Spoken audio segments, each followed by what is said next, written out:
You never know when love will sneak up on you. Sometimes it shows up just when you're least expecting it, when you're on a journey to find yourself, not someone else. That was exactly what happened to me. After a year of being single, I wasn't looking for a relationship. My ex-boyfriend had left me emotionally shattered, and my rebound, well, that didn't help much either.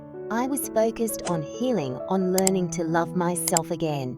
I made a promise to myself. No more distractions, no more boys. It was time to focus on me. I had started to develop a routine. I spent time with my friends, invested in hobbies I'd previously neglected, and slowly, piece by piece, I felt like I was rebuilding myself. There was something so liberating about knowing I was becoming whole on my own. No outside validation. No need for someone else's approval. It was just about me finding my own worth, and it was an incredibly empowering feeling. Then came girls' night.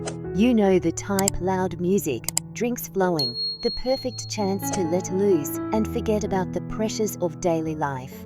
We were laughing, dancing, and celebrating life when my friend dared me to do something a little crazy. Go talk to a boy, she said. Drunk on the energy of the night and maybe the drinks, I said.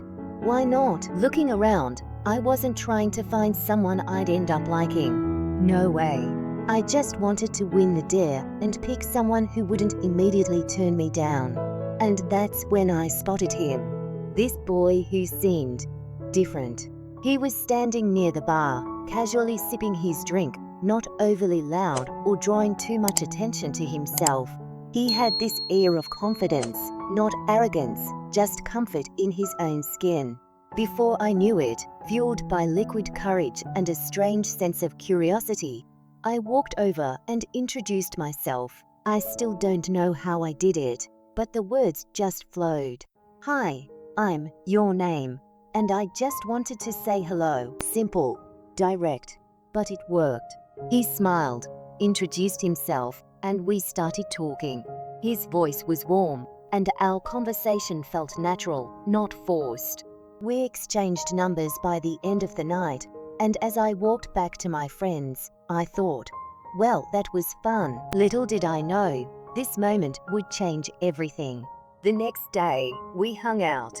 No fancy date, no big plans, just us, sitting in my car, parked in some random lot, talking.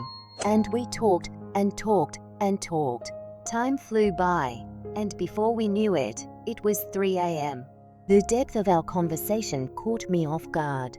He wasn't just a random guy, he was insightful, curious, and genuinely interested in what I had to say.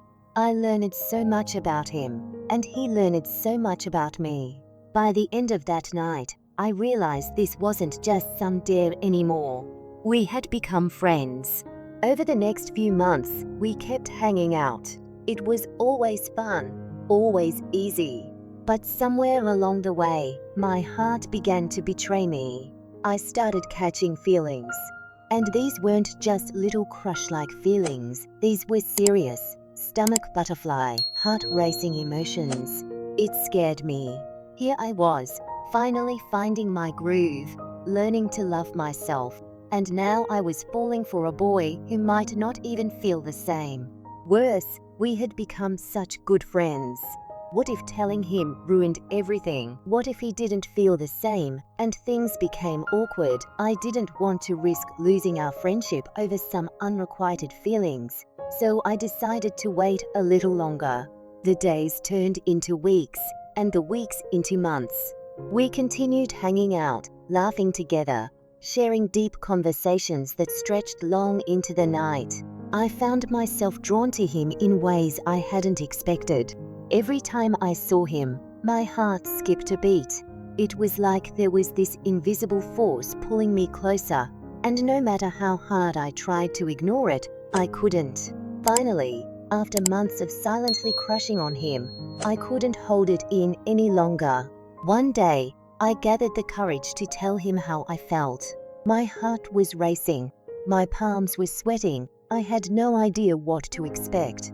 What if I was wrong? What if he didn't see me the same way? And when I finally said it, his response? A vague, non-committal answer.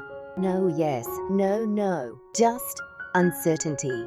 I brushed it off, thinking maybe it wasn't the right time, and we went on being friends.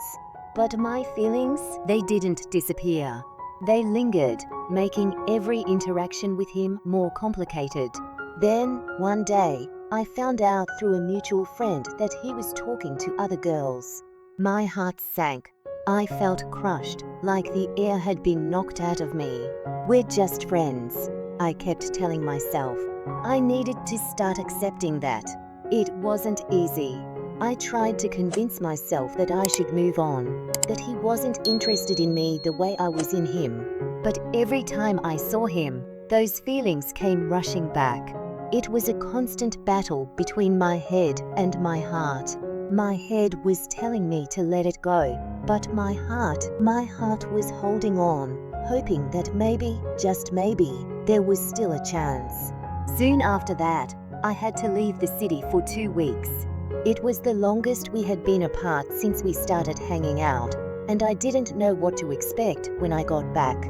Would things be different? Had he moved on completely? I tried not to think about it too much. When I finally returned, he picked me up in his shiny new car, and we went to grab some food.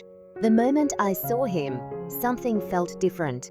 The way he looked at me, it was intense, almost like those looks you see in romantic movies, the ones where you can tell the guy is falling in love. But I quickly dismissed it, thinking, he doesn't have feelings for me. He's just being nice. Yet, everything had changed. He started holding my hand casually, something he never did before. He laughed at every little joke I made, even the dumb ones. His once ordinary brown eyes seemed to have more golden flakes in them when he looked at me. I found myself falling even harder for him, but I still wasn't sure if I was imagining it all. Was he just being extra friendly, or was there something more? Then came the night of my birthday. It was me, him, and a mutual friend, hanging out, enjoying a cigar outside.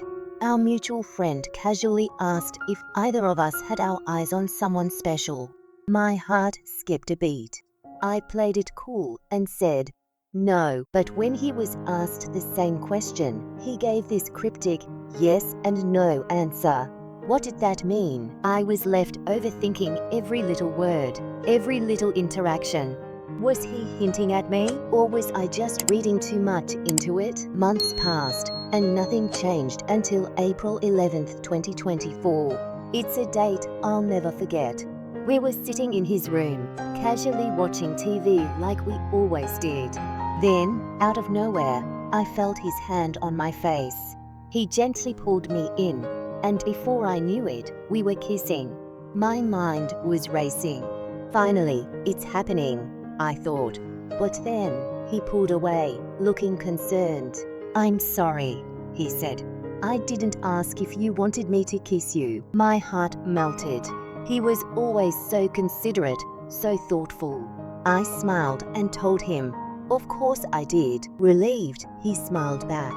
And then I had to ask, what does this mean? He didn't hesitate. Will you be my girlfriend? I felt like I was floating. I was over the moon. It was everything I had hoped for, and more. I practically jumped for joy. As I walked to the bathroom, he lived in a dorm. By the way, I ran into our mutual friend. I couldn't contain my excitement and told him what had just happened. His reaction? Priceless. He was as excited as a little kid on Christmas morning. Looking back, I still can't believe I waited 2 whole years for that moment. But honestly, I'm so glad I did. Because now, I'm with someone who not only makes me feel loved, but also makes every day feel like an adventure. And that's how, after 2 years of uncertainty, confusion, and friendship, I finally found the love I wasn't even looking for.